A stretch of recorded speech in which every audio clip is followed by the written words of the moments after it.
Happy Monday, everyone. I hope you had a lovely, lovely, lovely day. And today's Bible study, we are reading the book of Job. One of the main things that I noticed in the book of Job, not once does Job reference the Lord, but he references God and Almighty, bird's eye picture point of view.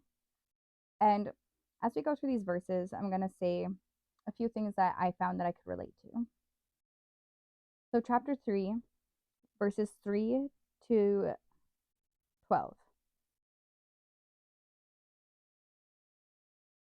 We all say, or we've either said or have heard somebody say, wishing they were never born. It doesn't matter if dead. Wishing for the end of misery and to go up to God or hell, if that's where his destiny leads. As believed to be bad, don't speak of memories. So the word Leviathan is a reference to politics, like the start of politics, and or a monster. So Thomas Hobbes is and was part of the initial part of politics. So when he says, chapter 3, verse 8, and those curse it who curse the day, those who are ready to arouse Leviathan. So we could be talking about a sea monster, or we could be talking about politics here, because that was the start of politics. Thomas Hobbes was a mediator between powerful figures and figuring out how social construct is going to be divided and created. Interesting fact of the day, if you didn't know, now you know. Okay, as we keep going,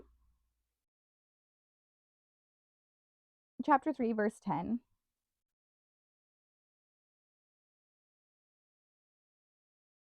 Conceived to feel sorrow in his heart. Then he's questioning why he's born, and why he was even considered to be fed and healthy. This is a single conversation that four people in total are having. It's where Job is mad at himself because he feels that maybe he has done something wrong. But he blames himself. He doesn't blame the Lord. He doesn't deny the wrath of the Lord of what is possible for the Lord to do. He's very much aware of it. But right now he's in a dance with the devil. He has to outwit the devil. And during outwitting the devil, why would you doubt the Lord? Or why would you doubt God? Why would you doubt God? Well, you've already lost your battle as soon as you doubt God. You know, whenever I was going through something in life, I asked for strength. I prayed for strength to get through it. For the wickedness that is on this earth is beyond, it's not beyond God. He can take it out in a minute. However, that's not the point. It's for us to learn how to balance our good and evil within us. We ate from the we ate from the apple of good and evil. And in doing so, the only way to be able to withstand evil is to be aware of what it is, and to be aware of how it looks and how it feels, and to be mentally strong enough to overcome that, to have the willpower and exercise your will in such a way that when tempted, you can say no, because you know what you stand for. And it's also knowing when to draw your sword and when not to. Chapter 14, verse 22. He didn't blame anybody but himself for what he was going through. He questioned, where have I went wrong? Did I raise my hand against the poor? Did I not give him warmth, food, a shelter of food? Did I lie to a person's face? They don't mark verse 1 at all. I wonder why they do in Psalms. Anyway, why I chose Job is because in the dictionary of the Bible, if you go to J, It says, chief character in the OT, so Original Testament book of Job, otherwise unknown. So I thought that was kind of peculiar. So chief character is like a main character that makes a change in a storyline. Reading Job, I have a lot of things that I can relate to. Hence why every trial that I went through, I asked for strength. You know, the one time that I think that I said, why God? And was the time that back in 2019 when my boyfriend got murdered. That broke me. Like that brought me to my knees in tears. And I think I said why once to God. And then I really worked on my internal healing. I had to at that very moment. Like that destroyed me and it crushed me inside. Chapter 30 is a warning about people you have helped. People you have been good to will turn on you. And in those moments you feel embarrassed and he blamed himself. I can relate with that. Lots of people that I have helped have turned on me. Why? I don't know. Because I was in the darkest parts of life. I lived in the underworld. I was trying to find love in the darkest of places. And I found it. And it was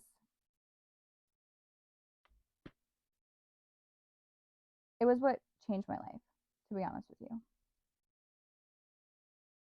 It was exactly what I needed to see that the relationships I had been in were not good.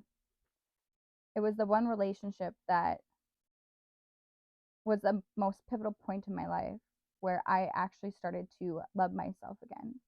And I changed my whole entire life around, and I've been changing my whole entire life around since then, even though he's no longer with me.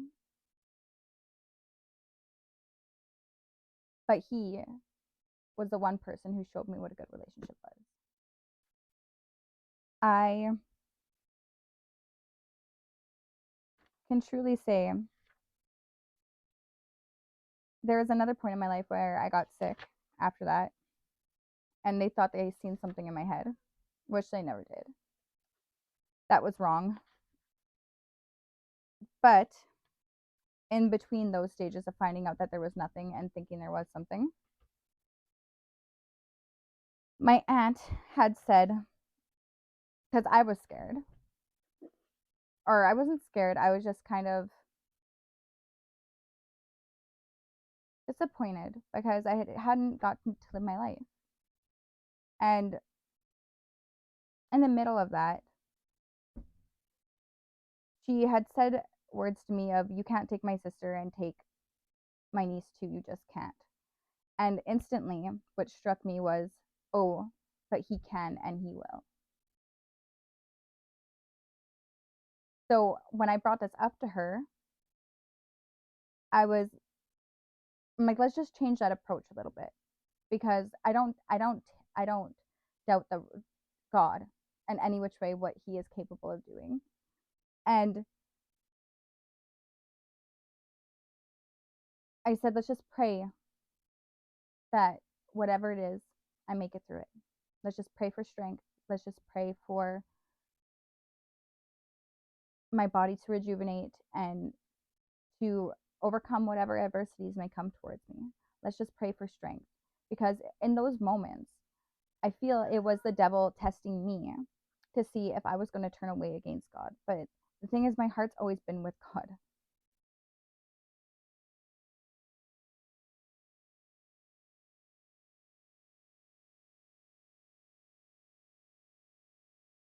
I think back to when I was super young, like when I was 13, and then like I wonder if I had a point where I was, you know how we all have like that rebellious stage, or like we just say stupid things, not really thinking about what we're saying. But I mean, I don't doubt the darkness. I lived in the darkness.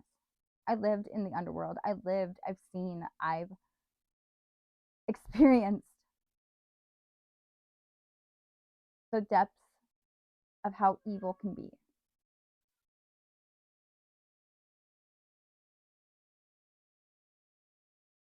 At one point, I've been a part of it myself. And you need to learn to hold your values of what you believe firm in you.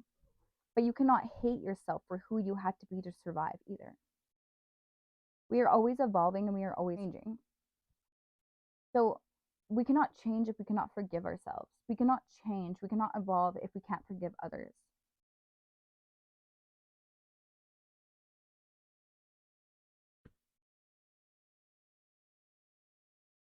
But the one thing you don't do is blame God or believe God is the reason for your suffering.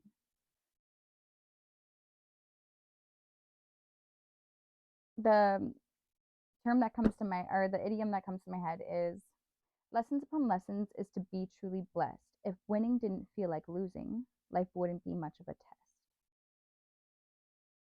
And that's an original by me. So mark it down, write it down. Julia Prude-Homie, where it's at. Anyway, the book of Job was a lovely conversation, actually. And to stay strong in your faith no matter what comes at you.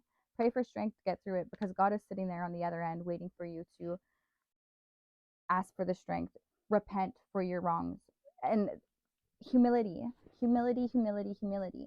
If you can see your power through humility and learn to forgive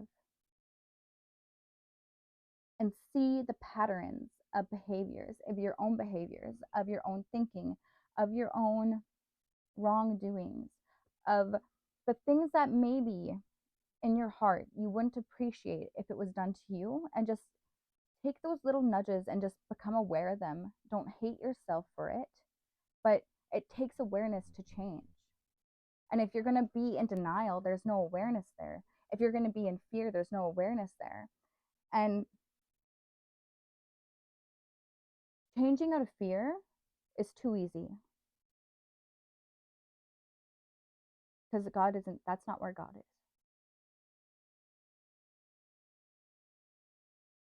You do fear God, but you fear God if you, I fear God if I knowingly have chosen a certain path and I'm just going to say, you know what, F it. I'm going to go back to being who I used to be. Like, I don't think I would never go back to who I used to be. Never in my, never, it's not even a question in my mind. God has brought me through it. And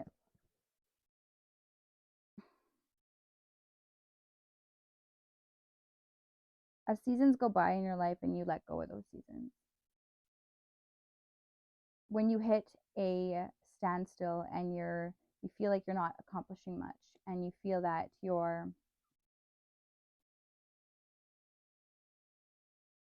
like bored or you feel a sense of loss or you don't know what direction to go in,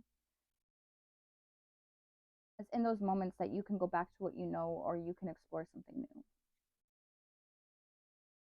And as long as you never give up on exploring what is new and you make an effort to build your awareness, I feel like God is willing to work with everybody who is willing to do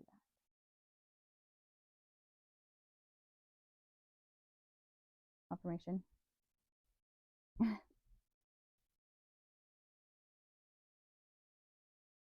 No one said it was easy to change your ways and become aware of your ways. But it is an exercise of your will to become more aware. It is an exercise of your freedom of choice. And you should constantly be exercising that because if you're not going to know when to use it. You're not going to know when you need to use it.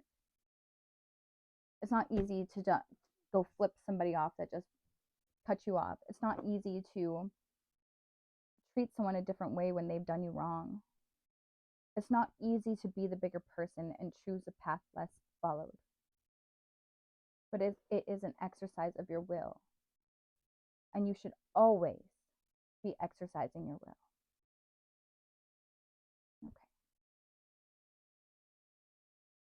Okay. Oh yeah, one more thing I wanted to mention is, so God is my mediator. Anything that I pray, I know God feels my intention in my heart. And knowing that He is my mediator, it allows me to communicate in such a way based off of feeling instead of words. Because sometimes we say words, but it could be misjudged, and then we overthink and we stress ourselves out. And if you can feel your intention, when you feel your intention of your heart, and you know that like you don't want to do any harm to anybody else, and if there's an answer that you don't have and you're waiting for God to communicate with you the answer,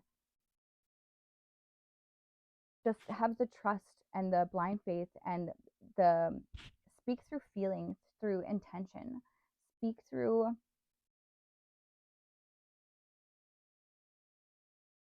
faith, not doubt, and let God be your mediator. Whatever you need to call into your life, let God be the mediator for everything that has ever existed in this world, whatever has been created, whatever is out there. God is the only consciousness or energy big enough for to make a decision like that, if you think about it. Like, why would I call upon something when I can call upon God and God can decide? Because there's no way in heck that I know of any existence out here that is going to be right for to serve me and my life and what I need to come into my life.